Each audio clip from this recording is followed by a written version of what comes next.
অগস্ত্যের দৃষ্টি আটকে গেল একটা জিনিসে। ঘরের দেওয়াল জুড়ে অসংখ্য নাম লেখা, 19 জন শিশুর নাম। প্রতিটা নাম লাল কালিতে আঁকা, কিছু নামের নিচে অদ্ভুত চিহ্ন, যেন কোনো বার্তা লুকিয়ে আছে। এক কোণে বসে আছেন শঙ্কর বক্সী, মাথা নিচু, চোখ বন্ধ। অগস্ত্য ধীরে ধীরে এগিয়ে গেলেন। শঙ্করবাবু। কোনো সাড়া নেই। তিনি আরেকটু এগিয়ে গিয়ে শক্ত গলায় বললেন, আপনার দেওয়ালে এই নামগুলো কেন? শঙ্কর এইবার ধীরে ধীরে মাথা তুললেন। তার চোখ দুটো কেমন যেন শূন্য, ঠোঁট কাঁপছে, যেন কিছু বলতে চাইছেন কিন্তু পারছেন না। এই নামগুলো সেই 19 জন শিশু যারা 1985 সালে হারিয়ে গিয়েছিল, তাই না? শঙ্কর এইবার কেঁপে উঠলেন। ওরা ফিরে এসেছে, ওরা ফিরে এসেছে প্রতিশোধ নিতে। আমি জানতাম এই দিন আসবে। ওরা ফিরে এসেছে। কিন্তু আপনি কে?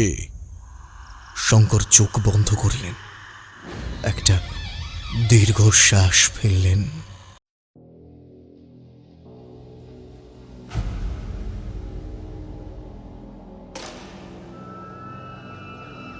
আপনারা শুনছেন দ্য ডার্ক হর্সেস, গল্পের দুপুর, গল্পের আড্ডা। আজ আমাদের নিবেদন সুমনা ব্যানার্জির কলমে শেষ শিকারের রাত।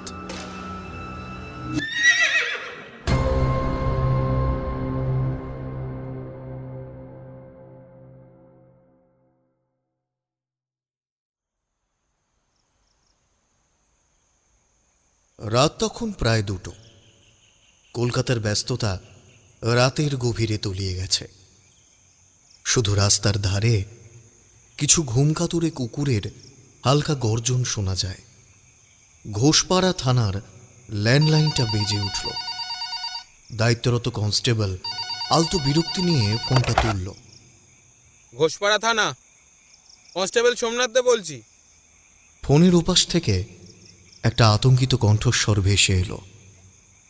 হ্যালো হ্যালো অফিসার, অফিসার সাহায্য করুন, আবারও একজন মারা গেছে, আপনারা তাড়াতাড়ি আসুন প্লিজ। আপনি কে বলছেন? কোথা থেকে বলছেন? আমি অনন্যা চক্রবর্তী, সানরাইজ রিটায়ারমেন্ট হোমের নার্স। আমাদের হোমে একজন খুন হয়েছে। Officer officer. সোমনাথ দ্রুত পাশের এসআই দত্তর দিকে তাকালো। সানরাইজ রিটায়ারমেন্ট হোম সেই বৃদ্ধাশ্রম যেখানে গত 2 মাসে 2টো রহস্যজনক মৃত্যু ঘটেছে। এইবার 3য় জন। ওনাকে বলো কিছুক্ষণের মধ্যেই আমরা আসছি। লাশ নিয়ে ঘাঁটাঘাঁটি যেন না করে।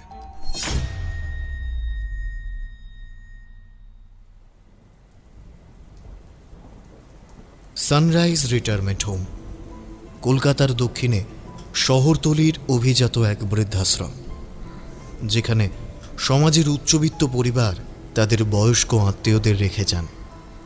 ফাঁকা করিডোর, সুচারু কাঠের আসবাব, উজ্জ্বল আলো, দেখে বোঝার উপায় নেই যেখানে মৃত্যুর ছায়া নেমে এসেছে বিগত মাসগুলোতে। থেকে থেকে বৃষ্টির শব্দ আর রাতের বাতাসের শোঁ আওয়াজ যেন একটা ভৌতিক পরিবেশ তৈরি করেছে। সাইরেনের বিকট শব্দ তুলে পুলিশের গাড়ি এসে থামল হোমের সামনে। কনস্টেবল সোমনাথ, এসআই দত্ত এবং আরও 2 জন অফিসার গেট দিয়ে ভেতরে ঢুকল। এক কোণে দাঁড়িয়ে থাকা হোমের কর্মরত নার্স অনন্যা দ্রুত এগিয়ে এলো। স্যার ভিতরে আসুন। কে মারা গেছে? সুব্রত সেন। ওনার ঘরে ঢুকে দেখি উনি মাটিতে পড়ে আছেন, মুখটা ভয়ঙ্কর রকম বিকৃত। মুখ বিকৃত? ঠিক কিভাবে? মনে হচ্ছিল যেন প্রচন্ড ভয় পেয়ে গিয়েছিলেন। এমন এক অদ্ভুতভাবে মুখটা বাঁকা হয়ে গেছে, যেন মনে হচ্ছে মৃত্যুর আগের মুহূর্তেই কিছু একটা দেখেছিলেন উনি। পুলিশ ঘরের দরজা ঠেলে ভেতরে ঢুকল। সুব্রত সেনের নিথর দেহ পড়ে আছে মেঝেতে। মুখটা কেমন যেন বাঁকা, চোখ দুটো বিস্ফারিত। এসআই দত্ত নিচু হয়ে লাশ পরীক্ষা করলেন। শরীরে কোনো দৃশ্যমান আঘাতের চিহ্ন নেই। স্যার স্যার ব্যাপারটা কিরম অদ্ভুত না? আগেও দুইজনের মৃত্যু ঠিক এইভাবেই হয়েছিল, যদিও রিপোর্টে হার্ট অ্যাটাক লেখা আছে। প্রাথমিক তদন্ত সেরে পুলিশ বডি নিয়ে চলে যায়। এই হোমে আগেও দুটো রহস্যময় খুন হয়েছে, এটা তৃতীয়। তাই হোমের দায়িত্বে থাকা ম্যানেজমেন্টের লোক সিদ্ধান্ত নিয়েছে এই কেস প্রাইভেট ডিটেকটিভ অগস্ত্য চ্যাটার্জিকে দেওয়া হোক। হোমের সবাই ভীষণ ভয়ে আছে। অনেকেই সিদ্ধান্ত নিয়েছেন এই হোম ছেড়ে চলে যাবার, যদিও এখানে সুযোগ সুবিধা অনেক বেশি। এই কেস পুলিশের পক্ষে সহজ হবে না। এসআই দত্ত জানতেন স্রেফ নিয়ম রক্ষার তদন্ত করে ঊর্ধ্বতনদের বুঝ দেওয়া যাবে না। তাই তিনি নিজেই হোম ম্যানেজমেন্টের সাথে কথা বলে যোগাযোগ করলেন অগস্ত্য চ্যাটার্জির সঙ্গে। এক চায়ের কাপে ধোঁয়া উঠছিল। সকালের মনোরম পরিবেশ। ক্যাফেতে দু একজন বসে আছে। একজন ওয়েটার এসে টেবিলে একটা স্যান্ডউইচ রাখল। হাত নেড়ে ওয়েটারকে চলে যাওয়ার নির্দেশ দিলেন সেই টেবিলের লোকটি। 55 কোঠায় বয়স, মাথার চুল হালকা ধূসর, চোখের দৃষ্টিতে একটা অদ্ভুত তীক্ষ্ণতা। এক হাতে কফির কাপ তুলে চুমুক দিলেন। কালচে ট্রেঞ্চ কোটের ভেতর থেকে নোটবুক বের করলেন অগস্ত্য চ্যাটার্জি, পুলিশের প্রাক্তন গোয়েন্দা, বর্তমানে একজন প্রাইভেট ডিটেকটিভ। আবেগহীন বিশ্লেষণী মনোভাব, তীক্ষ্ণ বুদ্ধি আর রহস্যের প্রতি এক অদ্ভুত আসক্তি। যে কোনো জটিল রহস্যের সমাধান করা তার কাছে নেশার মতো। এসআই দত্ত এসে বসলেন তার সামনে। নমস্কার স্যার। বলুন অফিসার। অগস্ত্যর সাথে অফিসার দত্তের এই কেস নিয়ে ফোনে প্রাথমিক কথাবার্তা সেরে রাখা আছে। 3 মাসে 3 জন বৃদ্ধের মৃত্যু, কোনো দৃশ্যমান আঘাত নেই। মৃত্যুর আগে চরম আতঙ্কের ছাপ মুখে। রিপোর্টে হার্ট অ্যাটাক এসেছে। সাধারণ মৃত্যু হয়েও হোমের লোক বলছে এটা খুন। তারা মৃত্যুর কয়েকদিন আগে অস্বাভাবিক আচরণ করছিল। সেটা থেকেই সবার মনে হচ্ছে কিছু একটা ব্যাপার আছে এই মৃত্যুগুলোর সাথে। আরও কিছু টুকটাক জিনিস জিজ্ঞাসা করলেন অগস্ত্য। অফিসার দত্ত কোনো সংকোচ ছাড়াই সমস্ত প্রশ্নের উত্তর দিলেন। অগস্ত্য মন দিয়ে সবকিছু শুনলেন। কেসটা ভীষণ ইন্টারেস্টিং, তবে ঘটনাস্থলে না গিয়ে ঘটনাটার সমাধান মুশকিল। হতে পারে ওই হোমে আমাকে কিছুদিনের জন্য থাকতে হতে পারে। তার ব্যবস্থা করুন, বুঝলেন? সেসব ব্যবস্থা আমি দেব। অগস্ত্য যখন বৃদ্ধাশ্রমে এলেন তখন বেলা 10:30। করিডোরের পাশে বসে থাকা বৃদ্ধ বৃদ্ধারা কৌতূহলী দৃষ্টিতে তাকালেন। সাথে অফিসার দত্তও আছেন। প্রথমেই তিনি গেলেন সুব্রত সেনের ঘরে। লাশ সরিয়ে নেওয়া হলেও বিছানা, টেবিল আরও আশেপাশের সবকিছুই ঠিক আগের মতোই ছিল। রুমটা সিল করা হয়েছে। অগস্ত্য হাতে গ্লাভস পরে ঢুকলেন। খাটের পাশে ঝুঁকলেন। এগল চক্ষু নিয়ে পর্যবেক্ষণ করতে লাগলেন। তারপর একটুখানি মেঝেতে আঙুল বুলিয়ে শুকনো কিছু গুঁড়ো তুলে নিলেন। মুখের কাছে এনে শুঁকলেন। ফুলের রেণু? অনেকেই এগিয়ে এসেছেন। দরজার বাইরে দাঁড়িয়ে ম্যানেজমেন্টের লোক। হ্যাঁ, উনি প্রতিদিন রাত্রেই জানলাটা খুলে রাখতেন। হয়তো বাইরের বাগান থেকেই এসেছে। মহিলার গলা শুনে খানিক ভ্রু কুঁচকে তার দিকে তাকালেন অগস্ত্য। ম্যানেজমেন্টের শিবুদা বললেন, স্যার, উনি এখানকার পার্মানেন্ট নার্স। অগস্ত্য কিছু বললেন না, নীরব রইলেন। তার চোখ এবার ঘরের এক কোণায় রাখা সিসিটিভি ক্যামেরার দিকে গেল। ফুটেজ চেক করা হয়েছে? হ্যাঁ, কিন্তু দেখা যায়নি কিছু। অগস্ত এইবার একটা গভীর শ্বাস নিলেন। আমি বাকিদের সঙ্গে কথা বলতে চাই। বৃদ্ধাশ্রমের এক কোণে একটা ছোট্ট বারান্দায় বসেছিলেন মৃণাল সেন। এই হোমেরই একজন। ৭৫ বছর বয়সে এই বৃদ্ধ জন্ম থেকেই বধির, কিন্তু লিপ রিডিং করতে পারেন। অগস্ত তার সামনে এসে বসলেন। শিবুদা সাথেই রয়েছে। কোনো ভনিতা ছাড়াই খুব ধীরে অগস্ত জিজ্ঞাসা করলেন, আচ্ছা, আপনি সুব্রত সেনের মৃত্যুর আগে কিছু দেখেছিলেন? মৃণাল কিছুক্ষণ তাকিয়ে থাকলেন অগস্তর মুখের দিকে। তারপর ধীরে ধীরে কাগজে কিছু লিখতে শুরু করলেন। অগস্ত নোটটা হাতে নিয়ে দেখলেন, সেখানে কেবল একটাই শব্দ লেখা, ছায়া।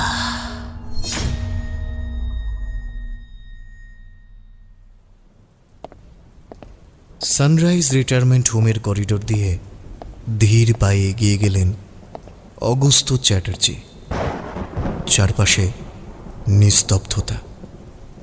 মাঝে মাঝে দূর থেকে ভেসে আসছে বৃষ্টির টুপটাপ শব্দ। হঠাৎ করেই বৃষ্টি শুরু হয়েছে আবার। ঘরের ভেতর থেকে বৃদ্ধ বৃদ্ধাদের চাপা গুঞ্জন শোনা যাচ্ছে, যেন তারা নিজেদের মধ্যে ফিসফিস করে কিছু কথা বলছে, কিন্তু প্রকাশ্যে মুখ খুলতে ভয় পাচ্ছে। অগস্ত থেমে দাঁড়ালেন অফিস ঘরের সামনে। দরজার উপর ছোট নেমপ্লেটে লেখা রবি বসু, ডিরেক্টর। তিনি কড়া নাড়লেন। ভেতরে আসুন। অগস্ত ধীর পায়ে দরজা ঠেলে ভেতরে ঢুকলেন। বড়সড় একটা কাঠের ডেস্কের পেছনে বসে আছেন রবি বসু। ৫০ বছর বয়সী, গাঢ় বাদামি কোট পরা, গম্ভীর চেহারার একজন মানুষ। চোখের নিচে হালকা ক্লান্তির ছাপ। রবি বসু হাতের ফাইল বন্ধ করে তাকালেন। আপনার কথা পুলিশ বলেছে? অগস্ত সামনের চেয়ারে বসলেন। কোটের পকেট থেকে নোটবুক বের করলেন। সানরাইজ রিটায়ারমেন্ট হোমে গত ৩ মাসে ৩ জন বৃদ্ধের মৃত্যু ঘটেছে এবং প্রত্যেকটি মৃত্যুই কিছুটা অস্বাভাবিক। আপনি এই বিষয়ে কি বলবেন? শুনুন মিস্টার চ্যাটার্জি, এটা একটা বৃদ্ধাশ্রম। এখানে সবাই বৃদ্ধ, তাদের শরীর দুর্বল। মৃত্যু এখানে নতুন কিছু নয়। এই ৩ জন মারা যাওয়ার আগে দুঃস্বপ্ন দেখেছিলেন বলে শোনা যাচ্ছে। উপরন্তু ৩ জনেই হ্যালুসিনেট করছিল। হ্যাঁ, এটা সত্যি। তবে তবে তারা সবাই মাঝরাতে জেগে উঠে আতঙ্কে চিৎকার করতেন, বলতেন কেউ যেন তাদের উপরে নজর রাখছে। কিন্তু আমি ভেবেছিলাম হয়তো বয়সের কারণে বিভ্রান্তি তৈরি হয়েছে। আপনাদের হোমের ডাক্তারকে? হেমন্ত চক্রবর্তী। ডাক্তার হেমন্ত চক্রবর্তীর সঙ্গে একবার কথা বলতে চাই। তিনি তার চেম্বারে আছেন, আপনি ওখানে গিয়ে কথা বলতে পারেন।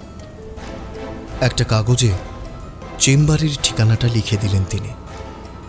ডক্টর হেমন্ত চক্রবর্তীর চেম্বারটা ছোট কিন্তু গোছানো। একপাশে কিছু মেডিকেল বই রাখা, দেয়ালে স্টেথোস্কোপ ঝুলছে। ডক্টর চক্রবর্তী লম্বা, শীর্ণ গড়নের মানুষ, চোখে মোটা চশমা, বয়স ৫০-এর আশেপাশে। বিগত কয়েক বছর এই হোমের সাথে যুক্ত। বৃদ্ধ বৃদ্ধাদের প্রায়ই নানা রকম অসুবিধা, শরীরে রোগ নাড়া লেগে থাকে, তাই কর্তৃপক্ষ হেমন্তবাবুকে রেখেছেন চিকিৎসার জন্য। নমস্কার, আমি অগস্ত চ্যাটার্জি। হোমে ঘটে যাওয়া খুনের ব্যাপারে তদন্তের জন্য এসেছি। আশা করি আপনি সাহায্য করবেন। নিশ্চয়ই। খুবই চিন্তার বিষয়। আপনি কি মৃতদের মৃত্যুর কারণ সম্পর্কে নিশ্চিত? কারণ প্রাথমিক রিপোর্ট তো আপনিই দিয়েছেন। সবাই প্রাকৃতিক কারণেই মারা গেছে, তবে একটা অদ্ভুত ব্যাপার ছিল। অদ্ভুত ব্যাপার? কি ধরনের অদ্ভুত ব্যাপার? তারা মারা যাওয়ার কয়েকদিন আগে থেকেই গভীর রাতে দুঃস্বপ্ন দেখে আতঙ্কে জেগে উঠতেন। বলতেন কেউ যেন তাদের ডাকছে, যেন অন্ধকার থেকে একটা ছায়া এগিয়ে আসছে। কেউ কি ওই ছায়াটাকে দেখতে পেয়েছিল? নিশ্চিত নই, তবে মৃণাল সেন হয়তো কিছু জানেন, কারণ মৃতদের মধ্যে দুজন তার রুমমেট ছিলেন এবং তৃতীয়জন মারা যাওয়ার আগের দিন তার সঙ্গে বসে গল্প করছিলেন। আরও কিছু টুকটাক কথা বলে বেরিয়ে এলেন অগস্ত্য। ডক্টর হেমন্তের চেম্বার থেকে বেরিয়ে অগস্ত্য আবারও হোমে গেলেন। এইবার মৃণালের ঘরে ঢুকেই অগস্ত্য চমকে উঠলেন। 75 বয়সী বৃদ্ধ তার বিছানার পাশের দেওয়ালে কিছু একটা আঁকছেন। অদ্ভুত সব ছবি, বাঁকা চোখ, অন্ধকার ছায়ামূর্তি, একটা লম্বা অবয়ব যার মুখ নেই। অগস্ত্য ধীর পায়ে এগিয়ে গেলেন। মৃণাল সেন তার দিকে তাকালেন, কিন্তু কোনো কথা বললেন না।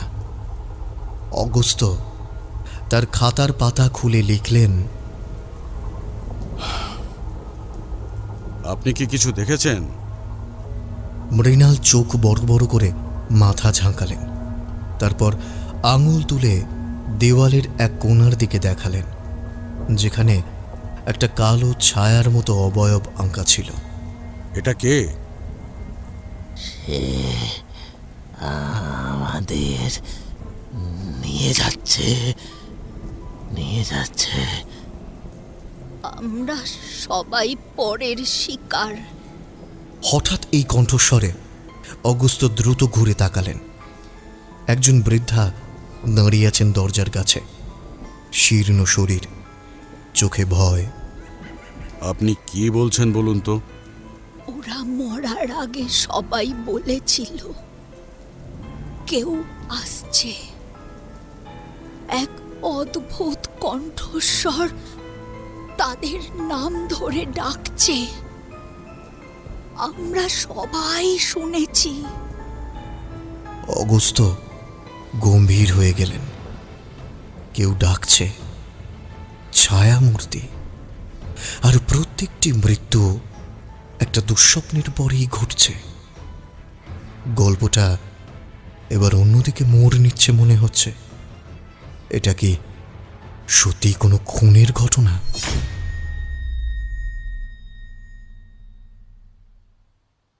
কফির কাপে ধোঁয়া উঠছিল।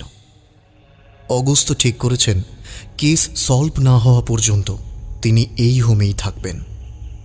ম্যানেজমেন্ট থেকে তাকে আলাদা রুমের ব্যবস্থা করে দেওয়া হয়েছে। ফোনে অফিসার দত্তর সাথে কথা হয়েছে। আগের কেসগুলোর ফাইল চেয়ে পাঠিয়েছেন তিনি। অগস্ত্য একটা চুমুক দিয়ে নোটবুকে চোখ রাখলেন। খুন হওয়া 3 জনের নাম একসঙ্গে জুড়ে দিয়েছেন। দীপক মালাকার, বয়স 78, অরবিন্দ রায়, বয়স 80, সুব্রত সেন, বয়স 74। অরবিন্দ রায় ছিলেন একজন খ্যাতনামা শিল্পী, যিনি তাঁর আঁকা বিমূর্ত ছবির জন্য বিখ্যাত। সুব্রত সেন ছিলেন পত্রিকার সম্পাদক, যার লেখাগুলো ছিল নির্মম সত্য উদ্ঘাটনে একেবারে ভয়হীন। আর দীপক মালাকার, তিনি একসময় সরকারি উচ্চপদস্থ কর্মকর্তা ছিলেন, যিনি অবসরের পর নিভৃতে জীবন কাটাচ্ছিলেন। একজন শিল্পী, একজন সাংবাদিক আর একজন আমলা, 3 জনেই মৃত্যুর আগে আতঙ্কগ্রস্ত ছিলেন, দুঃস্বপ্ন দেখছিলেন এবং নার্স অনন্যার ভাষ্য মতে মৃত্যুর আগের রাতে তারা কারোর সঙ্গে কথা বলছিলেন, কিন্তু কার সঙ্গে? অগস্ত চেয়ার থেকে উঠে জানালার পাশে গেলেন। বাইরে রাতের অন্ধকার ক্রমশ ঘনিয়ে আসছে। বৃদ্ধাশ্রমের বাতিগুলো ক্ষীণ আলো ছড়াচ্ছে, আর করিডোরের নির্জনতা এক অদ্ভুত অস্বস্তি তৈরি করছে। অগস্ত নার্স অনন্যার কেবিনের সামনে গিয়ে দরজায় কড়া নাড়লেন। ভেতরে আসুন। অগস্ত ঘরে ঢুকে দেখলেন অনন্যা ডেস্কের উপর কাগজপত্র ছড়িয়ে বসে আছেন, চোখে মুখে অবসাদ। অগস্তকে বসতে বলল অনন্যা। আচ্ছা, আপনি বলছিলেন তারা মৃত্যুর আগের রাতে কারোর সঙ্গে কথা বলছিলেন। আপনি কি শুনেছিলেন? ঠিক শুনিনি, কারণ আমি দূর থেকে দেখেছিলাম। কিন্তু কিন্তু কি? তারা একা একা বসে কথা বলছিলেন, এমন ভাবে যেন সামনে কেউ আছে। প্রথমে আমি ভেবেছিলাম হয়তো স্মৃতিভ্রম, কিন্তু তাদের চোখে যে আতঙ্কটা ছিল সেটা ভুলে থাকা সম্ভব নয়। আচ্ছা, তারা কি একে অপরের পূর্ব পরিচিত ছিল? সত্যি বলতে আমি জানি না, তবে তারা প্রায়ই লাইব্রেরিতে একসঙ্গে বসে থাকতেন। আমি কয়েকবার দেখেছি তারা চাপা স্বরে কিছু একটা আলোচনা করছিলেন, কিন্তু কি সেটা ঠিক বুঝতে পারিনি। বেশ। আচ্ছা, আমাকে একবার মৃণাল বাবুর ঘরে যেতে হবে। মৃণাল সেন বিছানায় বসেছিলেন। দরজা খোলার আভাস পেয়ে ঘুরে তাকালেন। তার কাঁপা হাতে তুলি ধরা ছিল। দেওয়ালে নতুন কিছু আঁকা হয়েছে। অগস্ত এগিয়ে গিয়ে দেখলেন এইবার স্পষ্ট বোঝা যাচ্ছে 3টে ছায়ামূর্তি দাঁড়িয়ে আছে। সামনে বসে আছে 3জন বৃদ্ধ। 3জন বৃদ্ধের মুখ বিকৃত, তারা যেন চিৎকার করছে। অগস্ত চেয়ারে গিয়ে বসলেন, খাতার পাতা খুলে লিখলেন, এটা কি? ওরা দেখেছিল, তাই মরেছে। কি দেখেছিল? একটা নাম। নাম? নামটা কি? নামটা উচ্চারণ করলেই মৃত্যু হয়। মৃত্যু। মৃণাল সেন মুখ তুলে তাকালেন। তাঁর চোখে আতঙ্ক। তিনি হাত দিয়ে নিজের ঠোঁট চেপে ধরলেন। মনে হলো যেন ওই নাম বলতে গেলে তিনিও মারা যাবেন। এখানে সত্যিই কেউ আছে যে ধীরে ধীরে তাদের শেষ করে দিচ্ছে।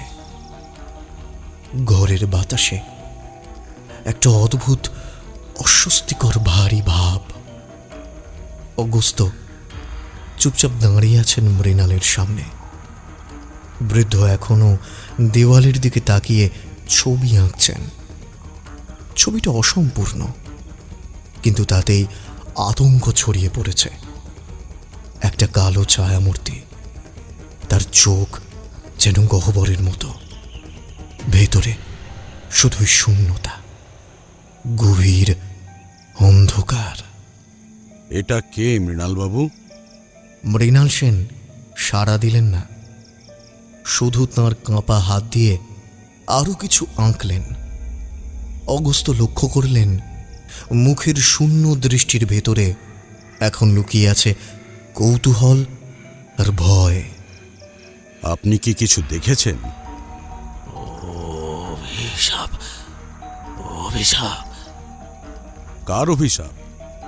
মৃণাল এবার কিছু লিখলেন না, শুধু তার কাঁপা হাত আবার দেওয়ালের ছবির দিকে উঠে গেল। অগস্ত এবার সামনে গিয়ে ভালো করে ছবিটার দিকে তাকালেন। হঠাৎ পেছন থেকে চাপা গলায় কেউ বলল, ওরা সবাই একই অপরাধের ভাগীদার ছিল। অগস্ত্য ঘুরে তাকালেন। বৃদ্ধা রত্না দেবী করিডোরের এক কোনায় দাঁড়িয়ে আছেন। বারবার করিডোরের চারিদিকে চোখ বুলিয়ে ঘরের ভিতর ঢুকে এলেন। ওরা সবাই এক সময় একসঙ্গে ছিল। ওদের জীবনের সবচেয়ে বড় পাপ একসঙ্গে করেছে। কি করেছেন তারা?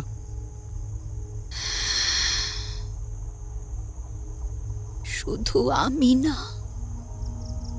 এই আশ্রমে যারা বেঁচে আছে তাদের মধ্যে অনেকেই জানে,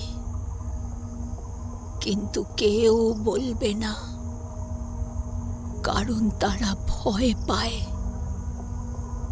যে বলবে সে পরবর্তী শিকার।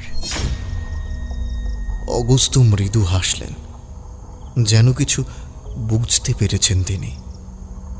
নোটবুক বের করে কিছু একটা লিখলেন। অফিসার দত্তকে ফোন করে বললেন মিলেনিয়াম পার্কে দেখা করবার জন্য।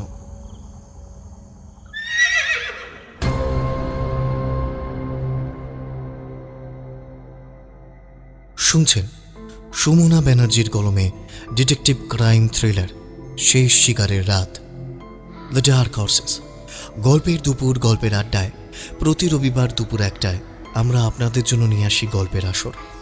আমাদের গল্প শুনে ভালো লাগলে অবশ্যই আমাদের চ্যানেলটি সাবস্ক্রাইব করে বেল আইকন প্রেস করে রাখবেন। আর গল্প শুনে আপনার কেমন লাগছে, আপনার মূল্যবান মতামত আমাদের কমেন্ট বক্সে অবশ্যই লিখে জানাবেন। তাহলে আবারও ফিরে যাই শেষ শিকারের রাতে।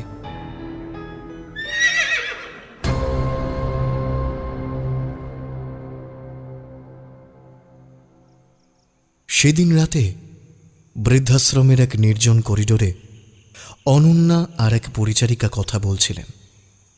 আচ্ছা, তুমি কিছু শুনতে পেয়েছো সেদিন? আমার মনে হয় কেউ হাঁটছিল করিডরে, কিন্তু যখন তাকালাম কেউ ছিল না ওখানে। তুমি তুমি কিছু দেখেছো? শুধু একটা অনুভূতি যে কেউ ছিল, খুবই কাছে ছিল। ঠিক তখনই করিডোরের বাতিটা দপ করে নিভে গেল। দুজনে আতঙ্কে পেছনে তাকালেন। দূরের একটা ঘরের জানালায় ঝাপসা একটা ছায়া নড়ে উঠল। কেউ যেন ওদের ওপর নজর রাখছে।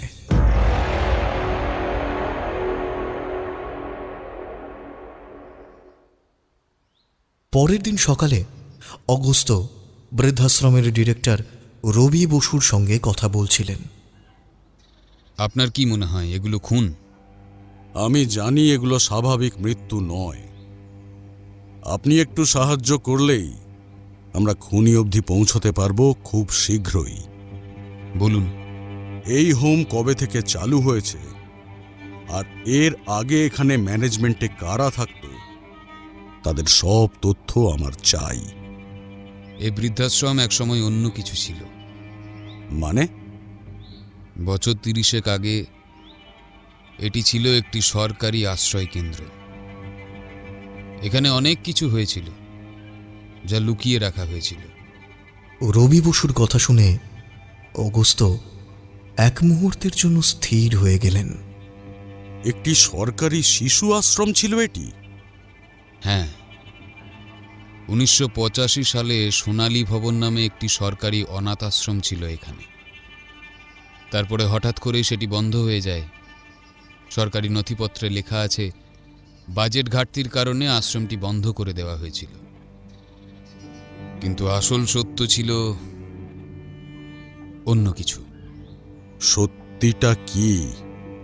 ওখান থেকে বেশ কিছু অনাথ শিশুকে গায়েব করে ফেলা হয়েছিল। গায়েব মানে? ওদের পাচার করে দেওয়া হয়েছিল। এবং আপনি বলছেন মৃত 3 জন সেই ঘটনার সঙ্গে যুক্ত ছিলেন? দীপক মালাকার, তিনি ছিলেন তখন প্রশাসনিক কর্মকর্তা, যিনি আশ্রমের তদারকির দায়িত্বে ছিলেন। অরবিন্দ রায় ছিলেন সরকারি আর্ট কমিশনের সদস্য। যিনি আশ্রমের শিশুদের আর্ট থেরাপি শেখাতেন, আর সুব্রত সেন, তখনকার সময়ের এক প্রভাবশালী পত্রিকার সম্পাদক, যে এই ঘটনাকে কখনোই সংবাদে আসতে দেননি। সরকার এই আশ্রমে বিপুল অর্থ দিতেন, কিন্তু তার অর্ধেকের বেশি অংশ চলে যেত ম্যানেজমেন্টের হাতে। অগস্ত্য এইবার চেয়ার থেকে উঠে দাঁড়ালেন। তাহলে কি এটা প্রতিশোধ? হ্যাঁ, সেটাই সবচেয়ে যৌক্তিক কারণ বলে মনে হচ্ছে। কিন্তু একটা বিষয়ে খটকা লাগছে। কি খটকা? যদি কেউ প্রতিশোধ নিতেই চায়, তাহলে এত বছর পরে কেন? আর এখানে যারা থাকতো তারা তো সবাই অনাথ। বিকেলের দিকে অগস্ত্য আবার বৃদ্ধাশ্রমে গেলেন। মৃণালের ঘরের সামনে দাঁড়িয়ে একটু অপেক্ষা করলেন। তারপর ভেতরে ঢুকলেন। মৃণাল তখনও দেওয়ালে আঁকিবুকি কাটছেন। মৃণালবাবু, আপনি কি জানেন 1985 সালে এখানে কি হয়েছিল? লেখাটার দিকে মৃণাল চুপচাপ এক দৃষ্টিতে তাকিয়ে রইলেন। তারপর ধীরে ধীরে তার আঙুলের ডগা দিয়ে ছবির কালো ছায়ার ওপর আলতো করে স্পর্শ করলেন। ওরা বাচ্চাদের বিক্রি করত। আপনি কিভাবে জানেন? আমি জানি, আমিও সেই শিশুদের একজন ছিলাম।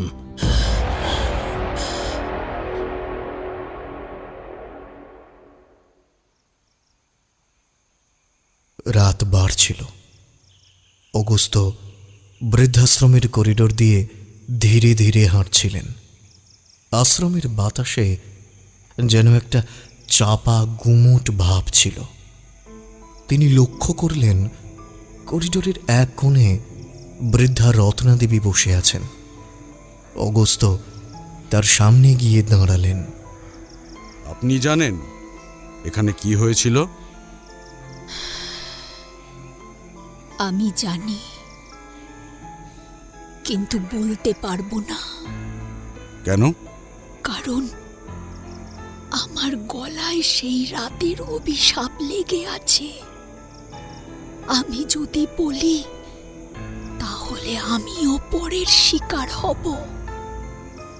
আপনি ভয় পাচ্ছেন? ভয় তো সবাই পায় বাবু। কেউ মৃত্যুর মুখোমুখি দাঁড়িয়ে থাকতে পারে না। আমি তো শুধু সময়ের অপেক্ষা করছি। অগস্ত্য এবার পাশের চেয়ারটা টেনে নিয়ে বসলেন। কিন্তু আপনার জানা তথ্য হয়তো আরো অনেককে বাঁচাতে পারে। ওরা সবাই একটা কথা বলেছিল মৃত্যুর আগে, একটা নাম, অপর্ণা। অপর্ণা? সে কে? আমি জানি না, কিন্তু ওরা যখন মারা যাচ্ছিল তখন সেই নামটাই ফিসফিস করে বলছিল। অগস্ত্য এবার তার নোটবুকে লিখলেন, অপর্ণা। 1985 সালের ঘটনায় জড়িত একটা নাম। অগস্ত্য জানতেন সত্যিটা আরো গভীরে লুকিয়ে আছে, এবং সেই সত্যির মধ্যেই লুকিয়ে আছে খুনির পরিচয়।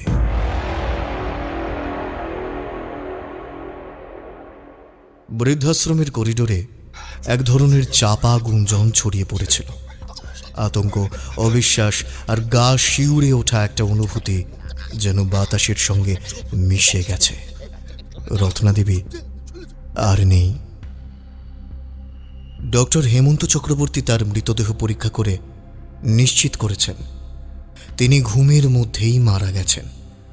প্রাথমিকভাবে স্বাভাবিক মৃত্যু বলেই মনে হচ্ছিল, কিন্তু অগস্ত্য জানতেন এটা কোনো সাধারণ মৃত্যু নয়। তিনি ধীরে ধীরে ঘরের ভেতরে ঢুকলেন।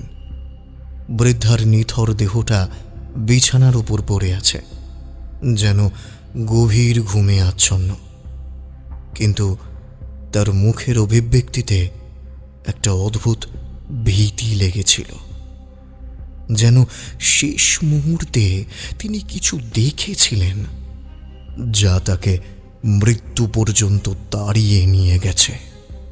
অগস্ত্য চারপাশটা খুঁটিয়ে দেখলেন। টেবিলের ওপর একটা পুরনো হলুদ হয়ে যাওয়া কাগজের টুকরো পড়েছিল।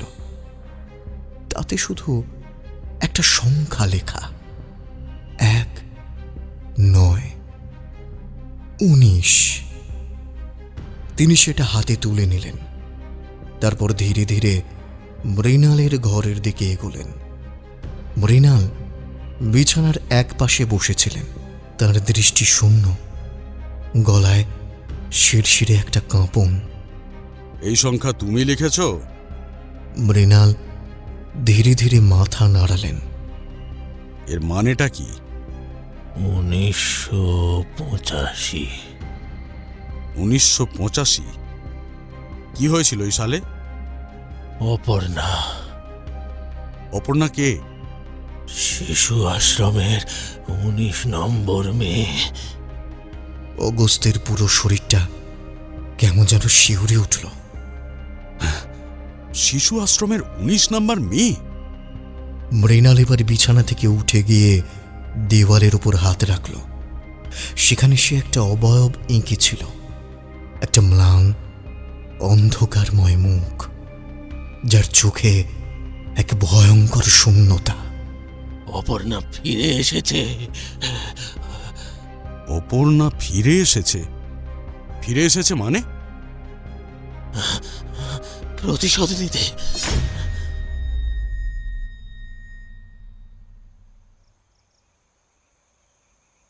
রাত গভীর হয়ে আসছে। অগস্ত্য বৃদ্ধাশ্রমের পুরনো রেকর্ড ঘাঁটতে শুরু করেছেন। 1985 সালের সেই শিশু আশ্রমের নথিপত্র খুব একটা বেশি ছিল না। অধিকাংশ তথ্য হয় হারিয়ে গেছে, না হলে পরিকল্পিতভাবে মুছে ফেলা হয়েছে। কিন্তু তালিকা একটা ছিল, শিশুদের নাম, বয়স আর তাদের ক্রমিক নম্বর।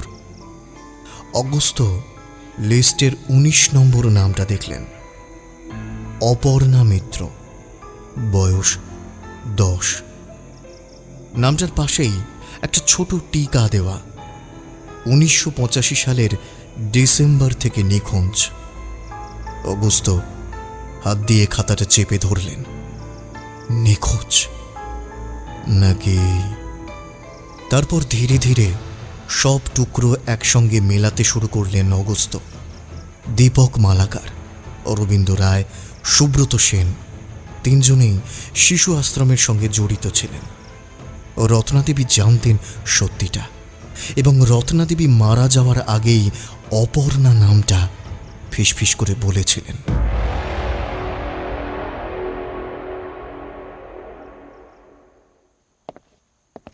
রাত তখন 2টো। অগস্ত্য বৃদ্ধাশ্রমের করিডোর ধরে ধীরে ধীরে হাঁটছিলেন। তার পায়ের শব্দ ধাক্কা খেয়ে প্রতিধ্বনি তুলছিল। হঠাৎ করিডোরের এক কোণে তিনি একটা ছায়ামূর্তি দেখতে পেলেন। একজন বৃদ্ধা ছায়ামূর্তির অবয়ব ধীরে ধীরে অন্ধকার থেকে বেরিয়ে এলো। অগস্ত্য চিনতে পারলেন এটি অনন্যা, সেই নার্স যিনি প্রথম সন্দেহ করেছিলেন যে এই মৃত্যুগুলো স্বাভাবিক মৃত্যু নয়। আপনি এখনো ঘুমোননি? স্যার, স্যার আমি কিছু খুঁজে পেয়েছি। কি? আমি আজ দুপুরে রত্নাদেবীর ঘর পরিষ্কার করতে গিয়েছিলাম, তখন একটা পুরনো ডায়েরি খুঁজে পাই। কি ছিল তাতে? অনন্যা ধীরে ধীরে একটা মলিন হলদে হয়ে যাওয়া ডায়েরি বের করে দিলেন। অগস্ত্য সেটা হাতে নিয়ে ধুলো ঝেড়ে খুললেন। প্রথম পাতায় লেখা, দেবীর ডায়েরি। 1985 সালের সেই ভয়ঙ্কর রাতের কথা ভুলব না। অপর্ণা আর বাকি ছেলে মেয়েরা কান্না করছিল, কিন্তু আমরা কিছুই করতে পারিনি।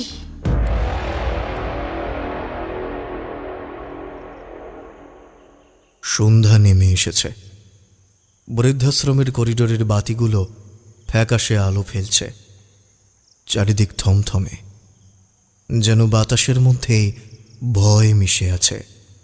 অগস্ত্য চুপচাপ বসে বসে রত্নাদেবীর সেই পুরনো ডায়েরিটা উল্টে যাচ্ছিলেন। প্রতিটা পাতায় কালো কালি দিয়ে আঁকা ভয়ঙ্কর অতীতের ছায়া যেন ধীরে ধীরে স্পষ্ট হয়ে উঠছিল। 19 এই সংখ্যা তাকে তাড়া করে ফিরছিল। তিনি ডায়েরির পাতাগুলো দ্রুত উল্টে যেতে লাগলেন। 1985 সালের একটা পাতা এসে থামলেন। আজ রাতটা বিভীষিকাময়। আমি আমার চোখের সামনে দেখলাম কিভাবে ওদের নিয়ে যাওয়া হলো। আশ্রমের ছোট ছোট শিশুগুলো কাঁদছিল, কিন্তু কেউ শুনল না। 19 জন ছিল। ওদের কোথায় নিয়ে যাওয়া হলো কেউ জানে না। আমি শুধু জানি ওরা আর কখনো ফিরে আসেনি। অগস্ত্য চোখ বন্ধ করলেন।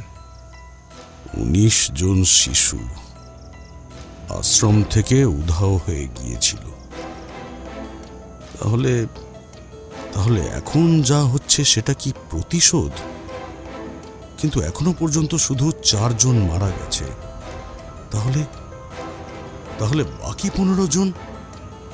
অনন্যা ধীর পায়ে অগস্ত্যর সামনে এসে দাঁড়ালেন।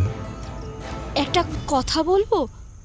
হ্যাঁ, ও হ্যাঁ, বলুন। আমি এখানে কাজ করার পর থেকেই একটা জিনিস খেয়াল করেছি। মাঝে মধ্যেই রাতে করিডোরে ছায়ামূর্তি দেখা যায়। প্রথমে ভেবেছিলাম ভুল দেখছি হয়তো, কিন্তু এরপর অন্যরাও একই কথা বলতে শুরু করলো। ছায়ামূর্তি? হ্যাঁ, কেউ সামনে এলে মিলিয়ে যায়। কিন্তু সব থেকে অদ্ভুত ব্যাপার কি জানেন তো? যে ঘরগুলোতে খুন হয়েছে তার আশেপাশেই এই ছায়া দেখা যায়। অগস্ত্য এইবার গভীর চিন্তায় পড়ে গেলেন। খুনি শুধু একজন নয়, হতে পারে সে একা নয়। মানে মানে খুনির মানসিক অবস্থা স্থিতিশীল নয়। তার মস্তিষ্কে অতীতের বিভীষিকা এখনো জীবন্ত। সে হয়তো একা কাজ করছে না, অথবা সে নিজেও বুঝতে পারছে না সে একা নাকি কেউ তার সঙ্গে আছে।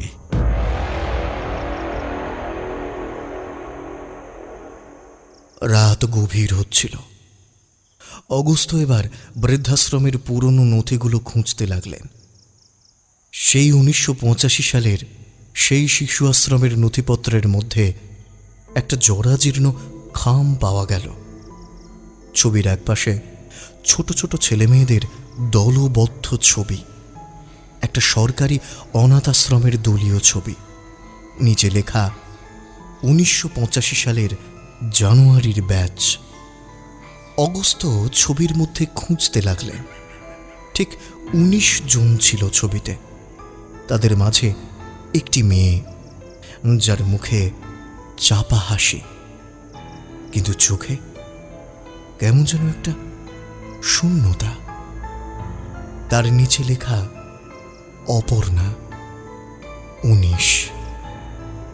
ঠিক তখনই একটা তীব্র শব্দে দরজাটা ধাক্কা খেল। অগস্ত্য চমকে উঠে দাঁড়ালেন।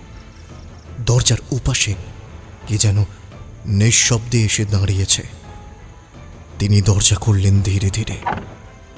করিডোর ফাঁকা, শুধু জানালার পর্দাটা হালকা দুলছে। কিন্তু ঠিক তখনই একটা ধাতব শব্দ ভেসে এলো। অগস্ত্য দ্রুত করিডোরের শেষ মাথায় এগিয়ে গেলেন। হঠাৎই মাটিতে একটা কাগজ দেখতে পেলেন। তিনি কাগজটা হাতে তুলে নিলেন। একটা হাতের লেখা, একটা চিঠি। তোমরা ওদের বাঁচাতে পারোনি, এবার পালা তোমাদের। নিচে লেখা 19। অগস্ত্য কাগজটা শক্ত করে চেপে ধরলেন। তারপর চোখ তুলে তাকালেন করিডোরের শেষ মাথার দিকে। সেখানে অন্ধকারের মধ্যে একটা ছায়ামূর্তি নিঃশব্দে দাঁড়িয়েছিল। রাত গভীর। বৃদ্ধাশ্রমের করিডোরে নিস্তব্ধতা নেমে এসেছে। দূরের কোনায় টেবিলের ছোট্ট বাতিটা মৃদু আলো দিচ্ছে, যেন সেই আলোতেও ভয় লুকিয়ে আছে। অগুস্ত ধীর পায়ে শঙ্কর বক্সির কক্ষের সামনে এসে দাঁড়ালেন। দরজাটা হালকা ঠেলে ভেতরে ঢুকলেন। ঘরের বাতি নেভানো, শুধু জানালা দিয়ে আসা চাঁদের আলো দেওয়ালে ছায়া ফেলছে। অগস্তের দৃষ্টি আটকে গেল একটা জিনিসে। ঘরের দেওয়াল জুড়ে অসংখ্য নাম লেখা, 19 জন শিশুর নাম। প্রতিটা নাম লাল কালিতে আঁকা। কিছু নামের নিচে অদ্ভুত চিহ্ন, যেন কোনো বার্তা লুকিয়ে আছে। এক কোণে বসে আছেন শঙ্কর বক্সী, মাথা নিচু, চোখ বন্ধ। অগুস্ত ধীরে ধীরে এগিয়ে গেলেন। শঙ্করবাবু, কোনো সাড়া নেই। তিনি আরেকটু এগিয়ে গিয়ে শক্ত গলায় বললেন, আপনার দেওয়ালে এই নামগুলো কেন? শঙ্কর এইবার ধীরে ধীরে মাথা তুললেন। তার চোখ দুটো কেমন যেন শূন্য, ঠোঁট কাঁপছে, যেন কিছু বলতে চাইছেন কিন্তু পারছেন না। এই নামগুলো সেই 19 জন শিশু যারা 1985 সালে হারিয়ে গিয়েছিল, তাই না? শঙ্কর এইবার কেঁপে উঠলেন। ওরা ফিরে এসেছে, ওরা ফিরে এসেছে প্রতিশোধ নিতে। আমি জানতাম এই দিন আসবে। ওরা ফিরে এসেছে। কিন্তু আপনি কে? শঙ্কর চোখ বন্ধ করলেন, একটা দীর্ঘশ্বাস ফেললেন। আমি এক সময় সেই অনাথ আশ্রমেই ছিলাম, কিন্তু আমি কোনোদিন সরকারি তালিকায় ছিলাম না। মানে? আমি আশ্রমের নিচু তলায় রান্নাঘরে থাকতাম। আমার কোনো নাম ছিল না, কোনো রেকর্ড ছিল না।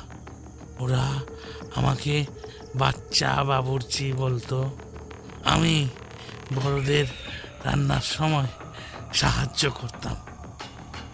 অগুস্ত এবার চেয়ার টেনে বসলেন। হোয়াট? আপনি সব জানতেন? শঙ্কর এইবার চোখের জল সামলাতে পারলেন না। হ্যাঁ, আমি জানতাম ওদের রাতে কোথায় নিয়ে যাওয়া হতো। ওদের কান্নার শব্দ শুনেছি, কিন্তু কিছু করতে পারিনি। আর মৃণাল আপনাকে দেখেও চমকে উঠেছিল। আপনি ওকে আগে থেকেই চিনতেন, তাই তো? ও ছিল আমাদের মধ্যে একজন, কিন্তু হঠাৎ দরজার বাইরে কোনো একটা শব্দ হলো। অগস্ত এক ঝটকায় উঠে দাঁড়ালেন। তিনি ধীরে ধীরে দরজাটা খুললেন। না, বাইরে কেউ নেই। শুধু করিডোরের শেষ মাথায় একটা ছায়া নিঃশব্দে মিলিয়ে গেল। আর শুধু একটা শব্দ বাতাসে ভেসে এলো।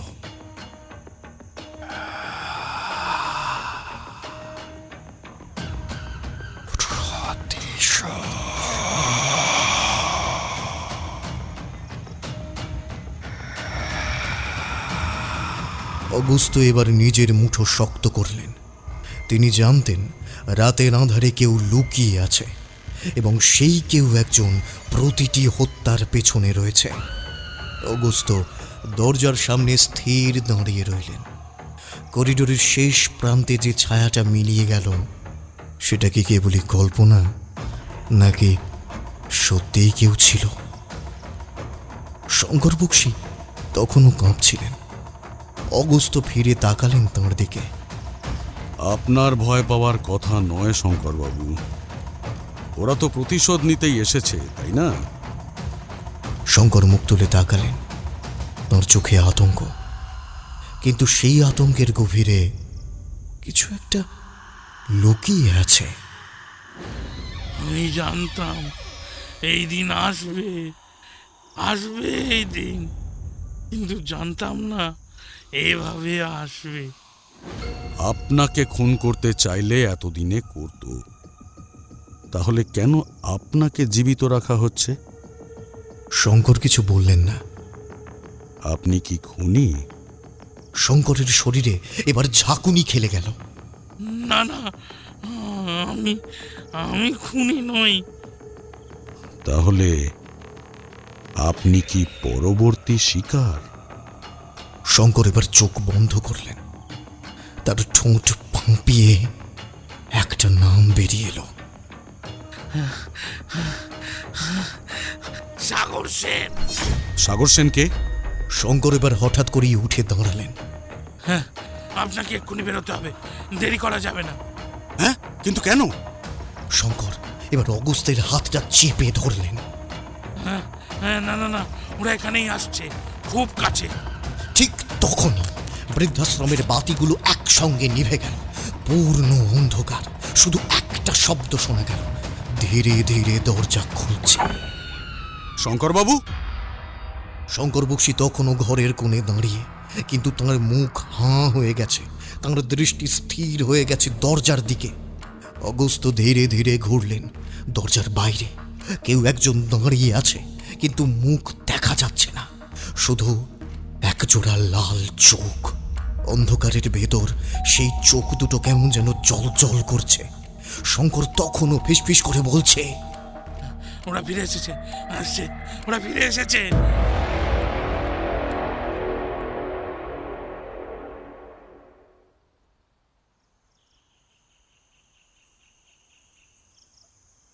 রাত 3:15। শঙ্কর বক্সীর নেথর দেহ পড়ে আছে বিছানায়। তার চোখ দুটো খোলা, মুখে এক অদ্ভুত বিকৃত ভয়ের ছাপ। অগস্ত্য ধীরে ধীরে তার মুখ বন্ধ করে দিলেন। আরেকজন শেষ হয়ে গেল। অনন্যা দরজার বাইরে দাঁড়িয়ে কাঁপছিল। স্যার, এটা কি স্বাভাবিক মৃত্যু? না, এটা স্বাভাবিক মৃত্যু নয়। ওকে ভয় দেখিয়ে মেরে ফেলা হয়েছে। অনন্যা হতভম্ব হয়ে তাকিয়ে রইল। ভয় দেখিয়ে মেরে ফেলা? হ্যাঁ, এটাই ওদের শাস্তি। শঙ্করবাবু মারা যাওয়ার আগে যা বললেন, আমাদের বিশ্বাসঘাতকতার শাস্তি দেওয়া হবে, তার মানে? অগস্ত্য এবার একটা দীর্ঘশ্বাস ফেললেন। এর মানে খুব স্পষ্ট, অনন্যা। এই বৃদ্ধ বৃদ্ধারা সবাই একটা গোপন সত্য লুকিয়ে রেখেছিল। 1985 সালে সরকারি এতিমখানায় ভয়াবহ একটা কেলেঙ্কারি হয়েছিল, কিন্তু একটা ছেলে বেঁচে গিয়েছিল, অনিরুদ্ধ। অনন্যা চমকে উঠল। অনিরুদ্ধ? হ্যাঁ, অনিরুদ্ধই একমাত্র বেঁচে গিয়েছিল। আর আজ সে আমাদের চোখের সামনেই আছে। সে কে? ডক্টর হেমন্ত চক্রবর্তী। অনন্যা বিস্ফারিত চোখে তাকিয়ে থাকল। আমাদের বৃদ্ধাশ্রমের প্রধান চিকিৎসক? হ্যাঁ, যে এতদিন সবাইকে সুস্থ রাখছিল, সেই একে একে তাদের মৃত্যুর দিকে ঠেলে দিচ্ছে। এইবার অনন্যা ধপ করে বসে পড়ল। কিন্তু কেন? অগস্ত্য ঘড়ির দিকে তাকালেন। রাত 3:30। উত্তর খুব সোজা, অনন্যা। এটা প্রতিশোধ। ঠিক তখনই হাসপাতালের ইন্টারকম থেকে ভেসে এলো একটা বিকট চিৎকার। কোনো এক বৃদ্ধা আতঙ্কে আর্তনাদ করছে। অগস্ত্য উঠে দাঁড়ালেন। চলো, শেষ খেলা শুরু হয়ে গেছে। অগস্ত্য সিগারেটের ধোঁয়া ছেড়ে জানালার বাইরে তাকিয়ে রইলেন। রাত 3:45। সারাটা রাত আজ তার ঘুম হলো না, কিন্তু এখন আর ক্লান্তিও অনুভব হচ্ছে না। শুধু একটাই ভাবনা মাথার মধ্যে তপ করছে। আমি কি হেরে যাচ্ছি? আমি কি হেরে যাচ্ছি? না না না না, আমি হারতে পারি না, আমি হারবো না। তিনি জীবনে অনেক জটিল কেস নিয়েছেন, অনেক অপরাধীর মুখোশ খুলে দিয়েছেন, কিন্তু এই কেসটা যেন একটা অদৃশ্য ছায়ার মতো তার চারপাশে ঘুরছে। একটা খুনের রহস্যের সমাধান করতে গেলে আর একটা লাশ পড়ে যাচ্ছে। ঠিক যখন মনে হচ্ছে সত্যের দরজা খুলতে চলেছে, ঠিক তখনই নতুন একটা মৃত্যু। সবকিছু আবার ঘোলাটে হয়ে যাচ্ছে। ওহ, একটা কেসও এখনো সলভ হয়নি, অথচ 4টে লাশ পড়ে গেছে। অনন্যা পাশেই দাঁড়িয়েছিল। স্যার, আপনি ঠিক আছেন? আপনার কখনো এরকম মনে হচ্ছে না তো খুনি যেন আপনাদের সঙ্গে খেলা খেলছে? অগস্ত্য ঠোঁট চেপে ধরলেন। হ্যাঁ, খুনি নিঃসন্দেহে একটা খেলায় মেতেছে। এটা কোনো সাধারণ প্রতিশোধের ঘটনা নয়। খুনি ধাপে ধাপে একটা গল্প সাজাচ্ছে, একটা নির্মম, ট্র্যাজিক, রক্তমাখা গল্প। আর অগস্ত্য, তিনি শুধু সেই গল্পের এক হতভাগ্য পাঠক, যে প্রতি পর্বের শেষে দেখতে পাচ্ছে আরও একটা মানুষ শেষ, আরও একটা নাম শুধুমাত্র লাশ হয়ে যাচ্ছে। আমরা কি একদমই ভুল পথে হাঁটছি? না, আমরা সঠিক পথেই আছি, কিন্তু খুনি আমাদের থেকে 2 ধাপ এগিয়ে আছে। প্রতিবার মনে হচ্ছে আমরা সমাধানের কাছাকাছি পৌঁছে গেছি, কিন্তু কিন্তু এখানে আরো অনেকে আছে যাদের মৃত্যু হতে পারে। এরপর কে? ঠিক তখনই হাসপাতালের করিডোর থেকে একটা বিকট চিৎকার এলো। অগস্ত্য ছুটে গেলেন। দরজা ঠেলে ভিতরে ঢুকে তিনি দেখলেন বৃদ্ধাশ্রমের প্রধান রাঁধুনি লক্ষ্মী দাস বিছানায় পড়ে আছে। চোখ দুটো ফাঁকা, স্তব্ধ হয়ে গেছে তাঁর দৃষ্টি। অগস্ত্য ধীরে ধীরে এগিয়ে গিয়ে লক্ষ্মীর নিথর শরীরের কাছে বসে পড়লেন। তার হাতে একটা ছোট্ট কাগজ ধরা। অগস্ত্য সেটা খুললেন, দেখলেন একটা সংখ্যা লেখা 18। তিনি ধীরে ধীরে উঠে দাঁড়ালেন। তার চোখে অসম্ভব রাগ, হতাশা আর ধোঁয়াশা।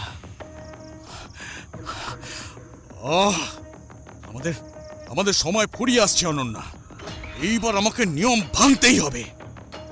সানরাইজ রিটায়ারমেন্ট হোমের করিডোরে নিস্তব্ধতা।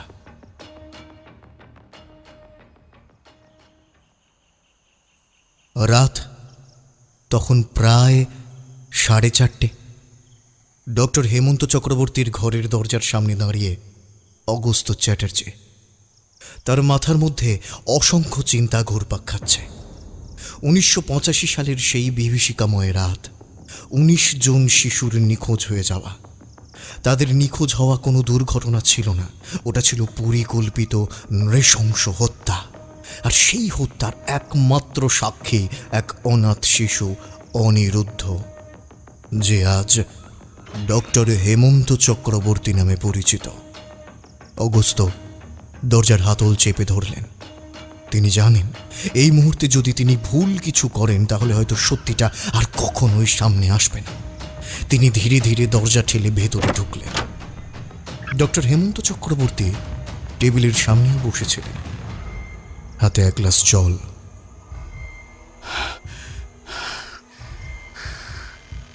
কিছু বলবেন ডাক্তার? ডক্টর চক্রবর্তী এক মুহূর্ত চুপ করে রইলেন। তারপর একটা ক্লান্ত হাসি হেসে বললেন, তোমাকে তো অনেক আগেই আসতে বলেছিলাম অগস্ত্য। অগস্ত্য চমকালেন। কিভাবে? এত বড় ভুল কিভাবে? আসলে খুনের মোটিভ ধরতে দেরি হওয়ার জন্য সামনে খুনি খুব সহজেই তার কাজ করে যাচ্ছিল। ডক্টর হেমন্ত মাথা নাড়লেন। হ্যাঁ, জানতাম একদিন না একদিন তুমি সত্যের কাছে পৌঁছবেই। কারণ তুমি জানো, এ কেবল খুনের ঘটনা নয়, এটা ন্যায় বিচারের গল্প। অগস্ত এইবার চেয়ার টেনে বসলেন। আপনি তাহলে স্বীকার করছেন যে এই খুনগুলো আপনিই করেছেন, তাই তো? ডক্টর হেমন্ত চক্রবর্তী হাসলেন। তার হাসিতে এখন ভয় নেই, আছে একটা অদ্ভুত প্রশান্তি। আমি শুধুই ন্যায় বিচার করেছি অগস্ত। ডক্টর চক্রবর্তী, আপনি কিন্তু চাইলেই আইনের পথে যেতে পারতেন। ডক্টর হেমন্ত চক্রবর্তী হাসলেন, তারপর ধীরে ধীরে বলতে লাগলেন, তাদের বয়স তখন 6 থেকে 10-এর মধ্যে। তারা ছিল নিষ্পাপ, আশ্রয়হীন, আমার মতোই। কিন্তু এক রাতে ওরা সবাই হারিয়ে গেল। অফিসার দীপক মালাকার, শিল্পী অরবিন্দ রায়, সাংবাদিক সুব্রত সেন, ওরা প্রত্যেকে সেই পাপের অংশীদার ছিল। ওরা জানতো কিভাবে নিষ্পাপ শিশুদের দাসে পরিণত করা হয়েছিল, কেড়ে নেওয়া হয়েছিল তাদের ভবিষ্যৎ। অগস্ত এইবার একটা নিঃশ্বাস ফেললেন। আর আপনি তাদের জন্য প্রতিশোধ নিলেন। ডক্টর চক্রবর্তী এইবার একদম গম্ভীর হয়ে গেলেন। আমি শুধু আমার পরিবারকে সুবিচার দিয়েছি। তাহলে রত্নাদেবী, শঙ্কর বক্সী, তারা তো খুনের সঙ্গে যুক্ত ছিলেন না? ওরা সবাই জানতো, কিন্তু চুপ ছিল। আমার ছোট্ট বোনটাকে ওরা বাঁচাতে আসেনি। আমি আর সহ্য করতে পারিনি। কিন্তু এইভাবে বিচার হয় না ডাক্তার। ডক্টর হেমন্ত ধীরে ধীরে হাসলেন। তাহলে বিচার কিভাবে হয় অগস্ত? আদালতে, যেখানে এই পিশাচেরা বসে বসে তাদের ক্ষমতার গল্প বলে। অগস্ত কিছু বললেন না। ডক্টর হেমন্ত উঠে দাঁড়ালেন। আমার কাজ শেষ গোয়েন্দাবাবু, এবার আমাকে নিয়ে যাও। ঠিক তখনই দরজার বাইরে পুলিশের বুটের শব্দ শোনা গেল। অগস্ত উঠে দরজা খুললেন। পুলিশ অফিসার দীপেন ঘোষ ভেতরে ঢুকলেন। নমস্কার স্যার, আমরা গ্রেপ্তারি পরোয়ানা নিয়ে চলে এসেছি। ডক্টর চক্রবর্তী এবার তো। ডক্টর হেমন্ত চক্রবর্তী এইবার হাসলেন। তাতে আমার কিচ্ছু যায় আসে না অফিসার, আমার বিচার আমি নিজেই করে ফেলেছি। অগস্ত তাঁর দিকে তাকিয়ে রইলেন। তিনি জানেন বিচার ব্যবস্থা ডক্টর হেমন্ত চক্রবর্তীকে অপরাধী বলবে, তবে তিনি জানেন আসল দোষীরা অনেক আগেই মরে গেছে, তাদের সাজা হয়ে গেছে। ডক্টর হেমন্ত চক্রবর্তী ধীর পায়ে পুলিশের সঙ্গে বেরিয়ে গেলেন। তার মুখে একটা রহস্যময় শান্তির ছাপ।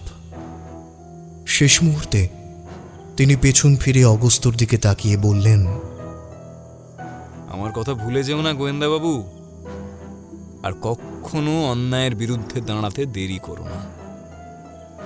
অগস্ত আর কিছু বললেন না, শুধু জানালার বাইরে তাকিয়ে রইলেন। সেই রাতে প্রথমবার অগস্তর নিজেকে খুব ক্লান্ত লাগলো। তিনি কি সত্যি এক অপরাধীকে ধরলেন নাকি? এই প্রশ্নের উত্তর তোমার কাছেও নেই। অগস্ত জানালার ধারে দাঁড়িয়ে বাইরের দিকে তাকিয়েছিলেন। পুলিশের গাড়িটা ধীরে ধীরে বৃদ্ধাশ্রমের গেট পেরিয়ে বেরিয়ে গেল। ডক্টর হেমন্ত চক্রবর্তীর মুখে সেই শান্ত রহস্যময় হাসি এখনো তার চোখের সামনে ভাসছে। সব সমাধান হয়ে গেল, কিন্তু কোথাও যেন একটা ফাঁক থেকে গেছে। সবাই একসঙ্গে এখানে কেন এলো?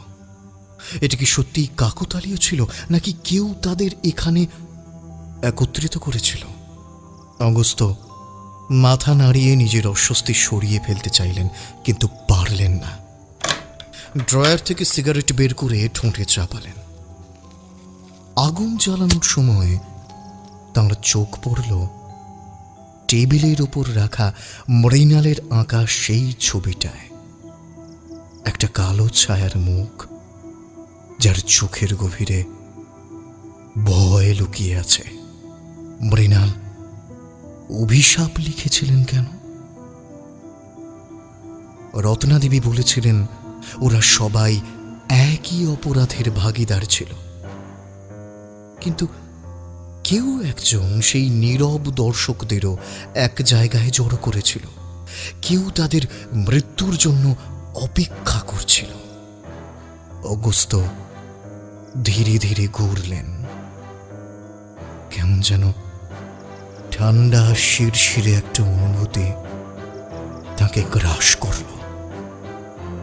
বৃদ্ধাশ্রমের করিডোরের শেষ মাথায় দাঁড়িয়ে কেউ একজন অন্ধকারে মিশেছিল। একজোড়া চোখ, নিস্তেজ, পাকা, শূন্য।